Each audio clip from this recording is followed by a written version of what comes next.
Talking to Damon D'Arienzo here. Damon, I'm sure it's been a whirlwind of the last couple of days. Just walk me through it. Yeah. So it's been a long week. Tuesday, morning the fire broke out. I was in my office in Century City. My girlfriend of 4 years was in her office in Westwood. So those areas are about 2 or 3 miles from the Pacific Palisades. We saw what was happening. We knew the wind forecast, so we knew what this could turn into. So immediately, we jumped to her home in the Palisades to get her evacuated. So that was harrowing on its own. It was, there's a lot of gridlock. By the time I had a heck of a time getting into the Palisades to get out. Once we were loaded in the car, it was about a 2.5 hour ordeal to get out of the neighborhood while we were watching, this fire march down the mountain. At one point it was probably a quarter mile from us. You could see the flames directly. So we spent Tuesday getting out. And then Wednesday was really the heaviest wind, Wednesday night or Tuesday night, Wednesday morning, excuse me. So we woke up on Wednesday just watching the news, trying to, get any kind of clue whether her home was still standing or not, right? Looking at landmarks, just trying to figure out, what could be done or if there was any point whatsoever. Most of the videos in the newscast that we saw of her immediate neighborhood, it was, one of 10, one of 20 homes were still standing. So finally, when the wind dropped to about 40 miles an hour, maybe gusts to 50, I hopped on a buddy's e-bike, this kind of pretty incredible e-bike that does about 40, 45 miles an hour. It's really a mountain bike, electrical mountain bike. Um, so I shot up into the neighborhood, got up into the neighborhood. When I got there, it was a lot of destruction, a lot of burns still happening. It was really one out of 20 structures was still standing. When I got up to her block, I couldn't believe it. A few blocks away, everything was burnt. When I got to her block, I could see her roof, and the home was still standing. When I got there, the home directly next door was on fire. It looked like it had just started a couple of hours prior, but it was already, in kind of full fire mode. There was fires on the side of her home, on the left side, and on the back side of the house. I tried to turn on the hose to put things out. No water, as I think people keep hearing again and again. So I ended up, working on the fires, the smaller fires that are on the side and the back with a variety of things. I tore down a for sale sign that was adjacent on the house next door. Was using that to scoop pea gravel and dumping, 10 to 15 pounds of pea gravel, on all the fires to kind of extinguish them until they were just smoldering. But it was tough. I mean, even I was talking to a fireman, and he was saying when it gets so hot, the roots start burning of all the shrubs, and that's what I was seeing. I was seeing flames come up from the base of the trunk of all the shrubs, and I couldn't understand where it was coming from. Um, so that being said, I got that under control. And as I'm watching the house next door, I'm really nervous as the fire grows. Finally, I saw fire in the third floor window of her home, in the master bathroom. I saw flames licking out under the eave from the window.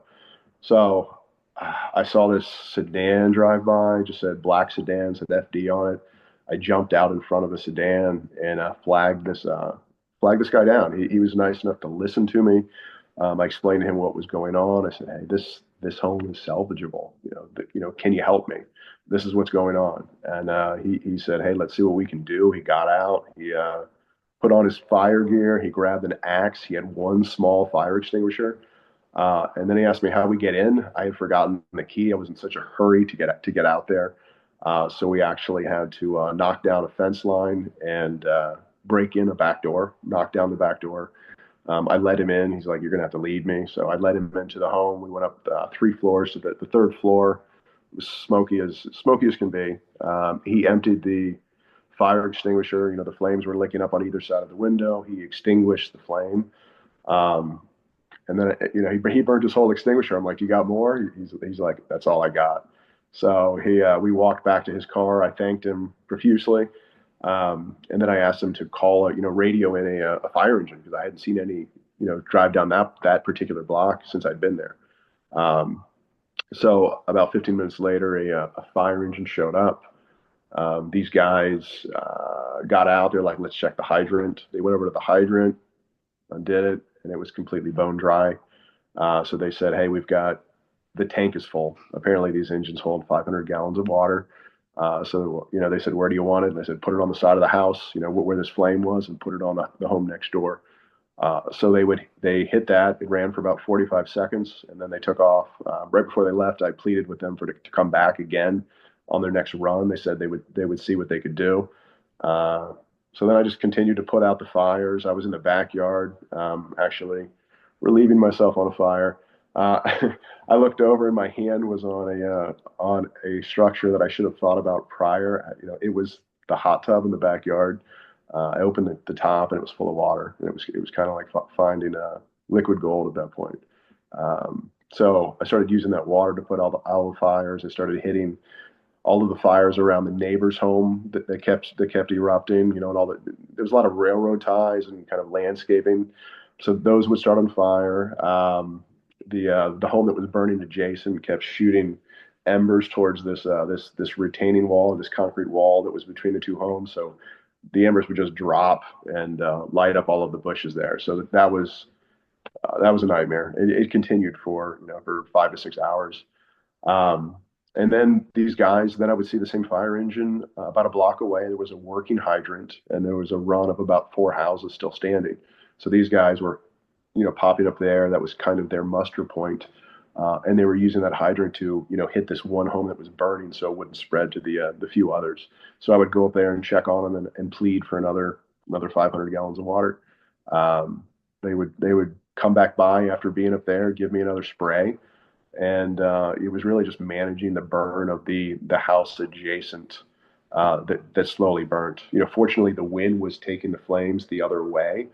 I think the biggest challenge I had with that home was the garage door. It caught on fire, and I was really concerned that as that was burning, that it would light the entire roof structure that was right next to the home that I was trying to save.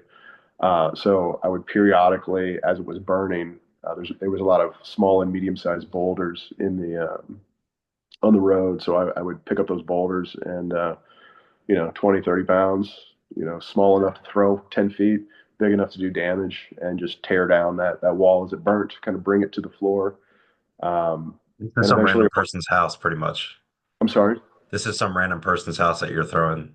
Yeah, it's the next door home that was actually for sale. Yeah, yeah, Oh, yeah. right, right. No, nobody was currently living there, but that was the one that was burning, and that's the home that initially caught her home on fire. So it Yeah, was that's the about one man. putting everybody in danger. Yeah, exactly. So I was there from, geez, 3 p.m. till five in the morning when I finally left. The burnt house was finally smoldering. Everything was down. The fire crew had been to that house probably four times with 500 gallons at a time just to give me just enough. But it was really, I got to tell you, I mean, it was the timing was very fortunate. But beyond that, it was that fire official that stopped, that listened to me, because I would not have been able to put out that third floor fire on my own. I really don't think, without any running water at that point in time. And that guy was the catalyst. I mean, it was really incredible. I went from being really, I mean, as one would be frustrated and angry with city services, to being really grateful after that happened. And I just feel like this thing happened so fast. That team did not have the assets that they needed. The running water was I mean, geez, to not have fire hydrants working. I mean, Right. incredibly frustrating. I mean that the water hose along the side of the house actually caught on fire. I had to put the water hose out. The rubber caught on fire. It was burning. So it was just quite frustrating, but at the same time, I think we're very grateful and feel very fortunate, to for that house to have been standing when I arrived. I mean, that was after the maelstrom. That was after this wild night of 100-mile-an-hour winds. So wind direction, a lot of luck on our side. There's a large street right there that was upwind, a very wide street that was upwind. So I think that protected the home. And then it's materials and construction. That home's mostly concrete board and kind of stone cladding. So, it's not like it's a, wood veneer or something that's going to just combust. When you look at that whole neighborhood, is your girlfriend's house one of very few? Oh yeah. On that block, as you go down, it's her house, the house behind, and then there's another house 10 houses down. Everything else in the block is gone. On the other side of the block, every single structure is gone. As you go down the hill, I think there's one house out of 40. Going away the other direction on the block, there was a small kind of a strip of shops and restaurants completely gone. Yeah, I mean it's one out of there's one out of 30 structures in that immediate neighborhood. I mean, it was decimated. Is your business and is your home okay in your neighborhood? Yeah, yeah. I'm 5 miles south, Okay. so I'm kind of surrounded by concrete and water. I've got the ocean on one side and the marina on another, so I'm very safe in terms of what everybody else in the city is dealing with, especially on the west side of Los Angeles. Did you see where that guy shouted you out on the news? Your brother sent me the clip. Yeah, yeah, that was Sean. He's the next door neighbor. He got in on he got into the neighborhood on Thursday and got was interviewed, and yeah, it was really nice. Yeah, he thanked me on the news. I mean, I was glad I was able to help him. He was just as lucky as she was. It was placement. You know what I mean? Like her home is on top of a hill right above his, and really was upwind. So that home really guarded his home. I mean, the embers were indiscriminate, but there was so much luck involved. Um, but yeah, I mean, it's really tough. But it's not. I think in particular my girlfriend's in a better place, but she's still heartbroken. I mean, she's raised her kids there. She's lived there for 20 years. It was a really beautiful community, and it was a community of families. So I think it's really tough. Be able to get back in there, or is that going to be a while? We got in 2 days ago. They were having these police escorts, so you could wait in line, and they were taking caravans of people in for medication and kind of emergency situations. I wanted to get in and just quickly throw some boards Yeah. on that window we had broken down. So we boarded the home up. Took 5 7 minutes, just came in there and knocked it out really quick. But yeah, the homes are still standing, but those two are standing. I mean, it's destruction. It was sad. I mean, even within that caravan, there was people that would stop and they hadn't seen their homes yet. So they got out, they were staring at rubble. Well, I try and get a picture of what it's like out there. I watch obviously the news and we report on those things, but just reflecting now, like what is the situation like out there in California? It's still touch and go. I mean, right now, her area, most of the material is burnt out. So there's always a danger, but we have some new winds coming in the next 2 days. But the fire is spread east. The hills kind of run along the north side of the city and then wrap around the city. So the fire has spread east. I'm hopeful that the direction of the wind, it seems like it's going to blow the fires back towards the already burnt areas. But you never know. As you and I touched on in our earlier conversation, the wildfires, they're so unpredictable, and there's so much vegetation out there, right? We had some really wet years a couple of years ago, so it gets everything growing, and then this year has been exceptionally dry. So you get all that new material that then dries out, dies and dries out. It's in the hills. I think I'm just shocked that they don't have access to water in so many areas. Yeah, it really was. I mean, I don't want to you know I don't want to guess or Yeah. have any conjecture without all of the information.